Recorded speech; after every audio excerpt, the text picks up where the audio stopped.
जैन आचार्यों की एक लंबी परंपरा रही है। उसमें अनेक मंत्रविद आचार्य हुए हैं। आचार्य मलयगिरी, आचार्य अभय देव सूरी, आचार्य हेमचंद्र ने सरस्वती की आराधना की और उन्होंने जैन साहित्य के भंडार को समृद्ध किया। संघ पर आई विपदा को देख करके आचार्य भद्रबाहु ने वसग्गहर स्तोत्र की रचना की और संघ प्रभावना के लिए आचार्य सिद्धसेन ने कल्याण मंदिर की रचना की और आचार्य मानतुंग ने भक्तामर स्तोत्र की रचना की। वर्तमान में भी भक्तामर स्तोत्र के संदर्भ में शोध हो रहा है।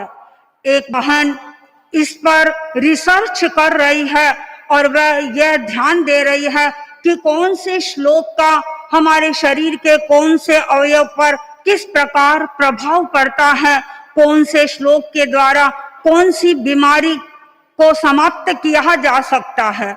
मुझे भी लगता है भक्तामर स्तोत्र सचमुच में एक प्रभावशाली स्तोत्र है। आचार्यवर जब गुरुदेव महाप्रज्ञ जी दिल्ली चातुर्मास कर रहे थे, उस समय में एक बहन आई मेरे पास में और उस बहन ने मुझे कहा कि महाराज मेरा ये लड़का है, अभी 9th क्लास में ही पढ़ रहा है और इसके 60% नंबर आ रहे हैं और इस स्थिति में वह कैसे तो आगे बढ़ेगा, कैसे बोर्ड की परीक्षा को पास करेगा, और ऐसी स्थिति में मैं यह भी नहीं सोच सकती कि इसे किसी अच्छी कॉलेज में एडमिशन मिलेगा। आप ऐसा कोई मंत्र बताएं जिससे इसके ज्ञान की अभिवृद्धि हो। मैंने सहज रूप से भक्तामर का ये श्लोक अल्पशम यह बताया और कहा कि यदि ये बच्चा प्रतिदिन इसका अभ्यास करता रहेगा तो शायद इसकी ज्ञान चेतना में विकास हो। और सचमुच में उस मंत्र ने कार्य किया। बच्चे ने पूरी निष्ठा के साथ उस मंत्र की आराधना की और धीरे धीरे उसकी ज्ञान की क्षमता बढ़ने लगी और वह इस स्थिति में पहुंच गया कि उसे दिल्ली के श्री राम कॉलेज में एडमिशन मिल गया। यानी भक्तामर स्तोत्र के द्वारा जहां व्यक्ति अपने शारीरिक बीमारियों को दूर करता है, वहां इसके द्वारा मानसिक विकास भी होता है। आचार्य यशो विजय जी के कुछ ग्रंथ भी ऐसे हैं जिनका उन्होंने प्रारंभ ही मंत्र के द्वारा किया है। यानी इस प्रकार स्तोत्र और मंत्र की परंपरा जैन शासन में प्रभावी रही है।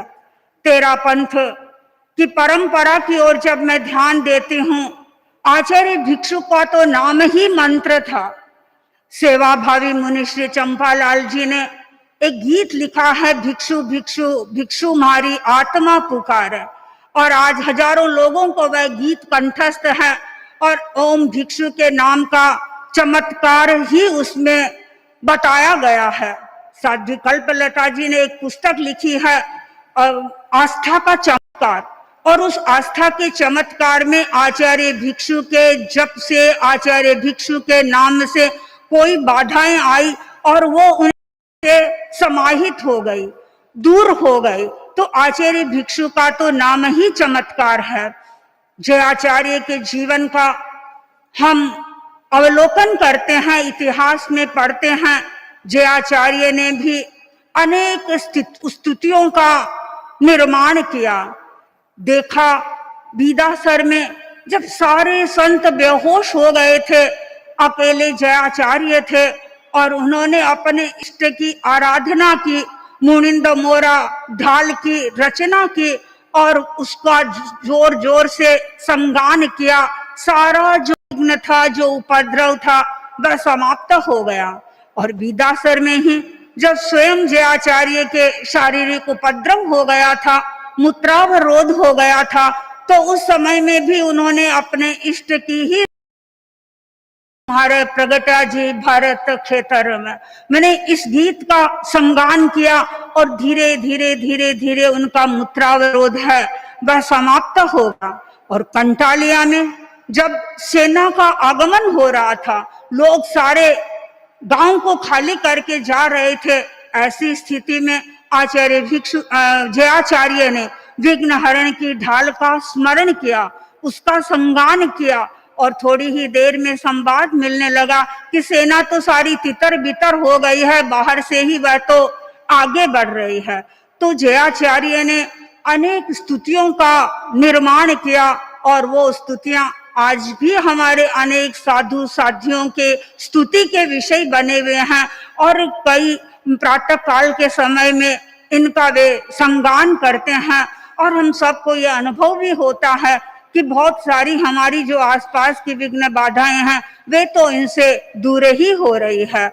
और इसके बाद जब इतिहास में हम परम पूज्य कालुगणी के जीवन को पढ़ते हैं तो वहां पर भी हमें मिलता है कि कालुगणी भी मंत्र की आराधना करते थे, मंत्र का अभ्यास करते थे। मैंने एक बार परम पूज्य आचार्य महाप्रज्ञ जी से सुना था कि कालुगणी शाम के समय में जब पंचमी से पधारते थे और पधारते ही वे पहले अपने मंत्र को लिखते थे। वे सरस्वती का मंत्र अपने हाथ से कागज पर लिखते थे और उसका स्मरण भी वे करते रहते थे और अनेक लोगों की समस्याओं का समाधान किया मंत्र के द्वारा। साधु साधियों की समस्याओं का भी उन्होंने समाधान किया। विक्रम संवत 1990 का चातुर्मास पूज्य कालुगणी का सुजानगढ़ में था और उस समय में चातुर्मास का अंतिम दिन था। संभवतः बाल मुनि मिलाप चंद जी शौचार्थ बाहर गए थे और बाहर से वे पुनः अपने स्थान पर पहुंच गए और पहुंचते ही वहीं पर धड़ाम से नीचे गिर गए। अनेक साधु आसपास में पहुंचे, उनका इलाज करने का प्रयत्न किया, लेकिन कोई समाधान नहीं प्राप्त हो रहा था। स्वयं कालुगणी स्थिति को निरीक्षण करने के लिए वहां पहुंचे और पहुंच करके जप प्रारंभ कर दिया संति कुंथु अरहो का, और ये जप करते रहे। और जैसे ही जप समाप्त हुआ बाल मुनि ऐसे खड़े हो गए मानो उनको कुछ हुआ भी नहीं। एक बार पूज्य कालुगणी के पास में डूंगरगढ़ के एक श्रावक हैं लाभू राम जी मालू, वो आए थे बीदासर में।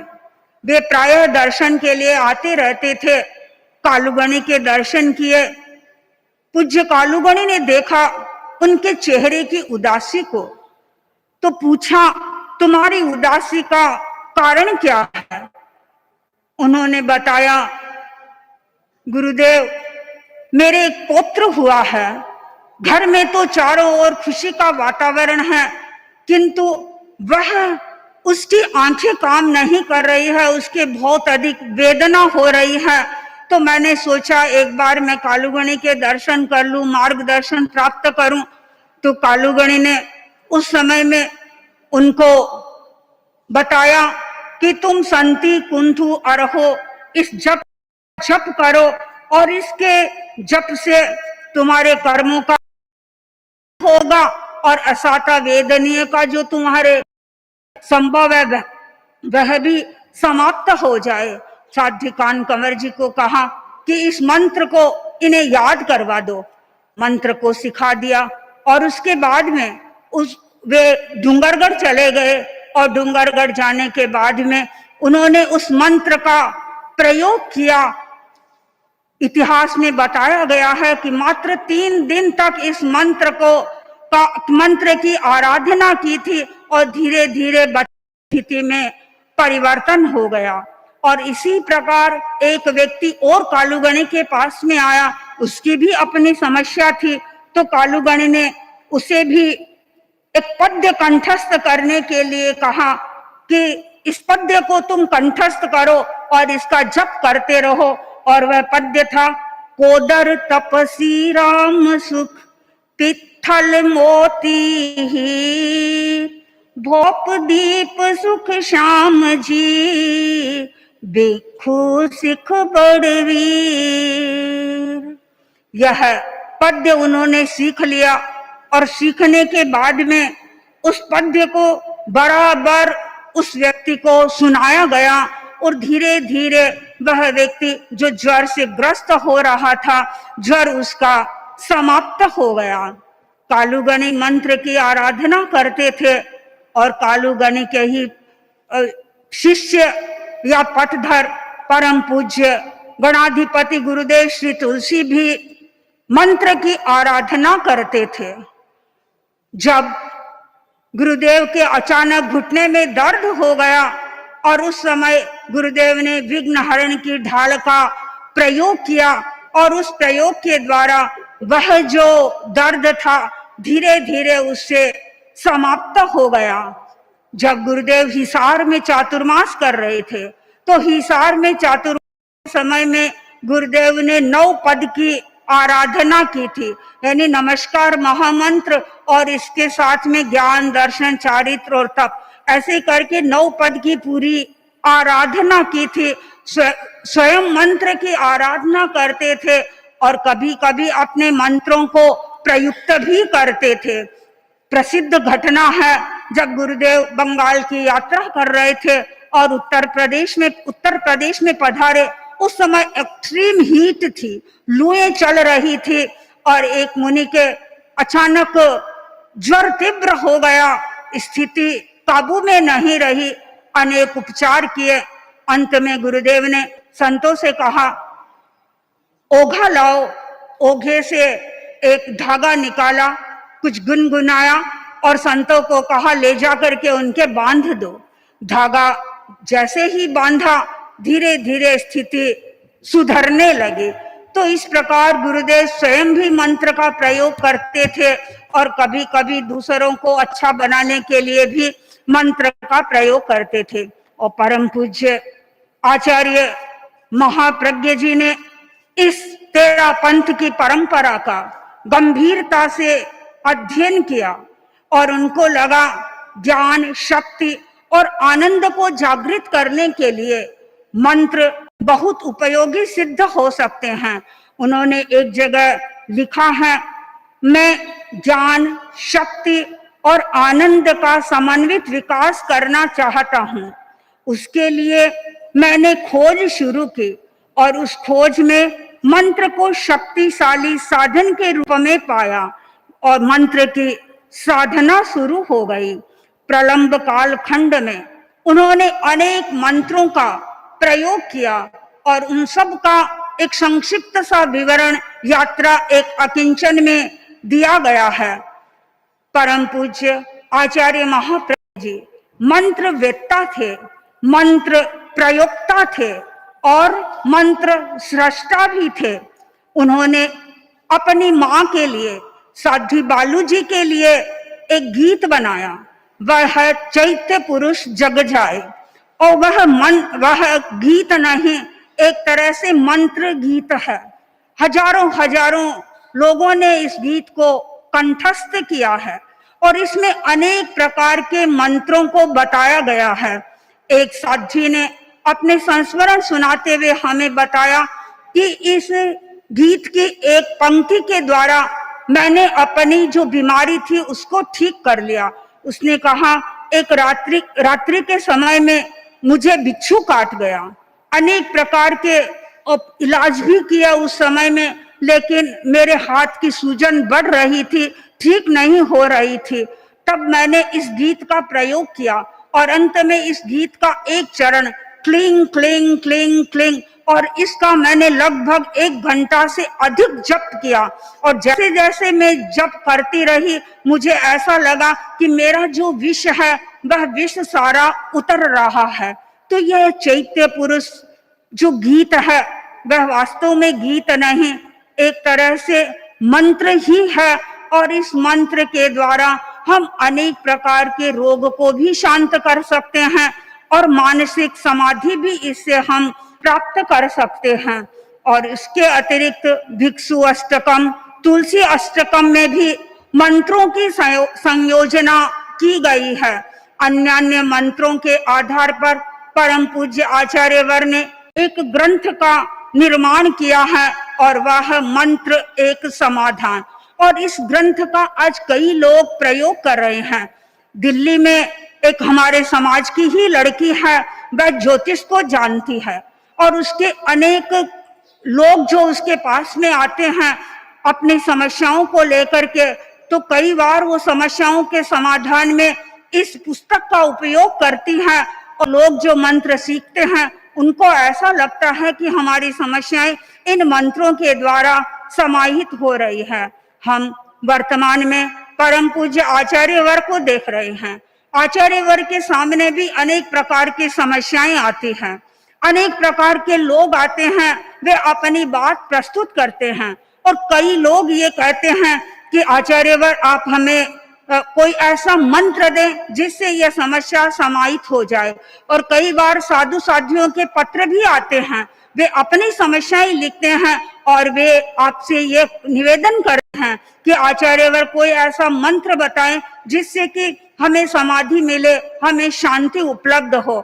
आचार्यवर उनको समाहित करने के लिए कई बार मंत्रों का प्रयोग करते हैं और मंत्रों में भी से अभी जो मंत्र दिया गया है चैत्ता भार वासं, वह तो संभवतः पूरे भारत में ही लोकप्रिय हो रहा है। भारत में भी नहीं, भारत के बाहर भी ये कोरोना काल में वह बहुत प्रसिद्धि प्राप्त कर रहा है। आचार्यवर नमस्कार महामंत्र के कभी कभी एक एक चरण बताते हैं। तुम्हारी अमुक समस्या है तो अमुक पद का तुम ध्यान करो, इस ध्यान से तुम्हारी समस्या का समाधान हो जाएगा। और कई लोग ऐसा अनुभव भी करते हैं कि आचार्यवर ने हमें अमुक मंत्र बताया और उस मंत्र के द्वारा हमारी समस्याओं का समाधान हो गया। जैन परंपरा में नमस्कार महामंत्र का बहुत महत्वपूर्ण स्थान रहा है और नमस्कार महामंत्र का अनेक प्रकार से प्रयोग भी किया जाता है। हमारे सामने प्रश्न है कि हम मंत्र का जप क्यों कर रहे हैं। मंत्र का जप हम करते हैं ज्ञान के विकास के लिए, शक्ति के विकास के लिए, आनंद के विकास के लिए, विघ्न के निवारण के लिए, इष्ट की आराधना के लिए और आत्मा की आराधना करने के लिए हम मंत्र जप का प्रयोग करते हैं। मंत्र का प्रयोग कैसे करना चाहिए इसके बारे में पातंजल सूत्र में एक सूक्त आता है, तत्जपस् तदर्थ भावनम, यानी हम जप करें सूत्र का या मंत्र का अच्छा शुद्ध उच्चारण करें, उसके अर्थ को समझें और उसके बाद में उसके साथ में तन्मय हो जाएं, अर्थ के साथ में उसको अपने आप को भावित करें, तब वह मंत्र हमारे लिए कामयाब बन सकता है। हमारे सामने कई बार यह प्रश्न आता है कि हमारा मंत्र सिद्ध हो गया, हम कैसे माने। आचार्यवर यही प्रश्न एक दिन मैंने परम पूज्य आचार्य महाप्रज्ञ जी के सामने रखा था कि हमारा मंत्र सिद्ध हो गया है, हम कैसे जानेंगे। तो आचार्यवर ने फरमाया कि तुम्हारा मंत्र सिद्ध होने की सबसे पहली पहचान है, जिस मंत्र का तुम जाप कर रही हो उस मंत्र को साक्षात देखो। तुम्हें वह मंत्र सामने दिखाई देना चाहिए और खाली मंत्र ही नहीं, मंत्र ऐसा लगे मानो चमकते हुए अक्षरों में वह मंत्र दिखाई देने लग गया। वह एक क्षण के लिए नहीं लेकिन लंबे समय तक वह मंत्र हमें दिखाई देता रहे। यदि वह मंत्र हमें दिखाई देगा तो इसका अर्थ है कि वह मंत्र हमारे साक्षात हो रहा है, वह मंत्र हमारे सिद्ध हो रहा है। आज जप दिवस है, मंत्र की हमें आराधना करना है। मंत्र की आराधना के द्वारा हम अपनी शक्ति का जागरण करें और फिर उस शक्ति को संघ की सेवा में नियोजित करें। यही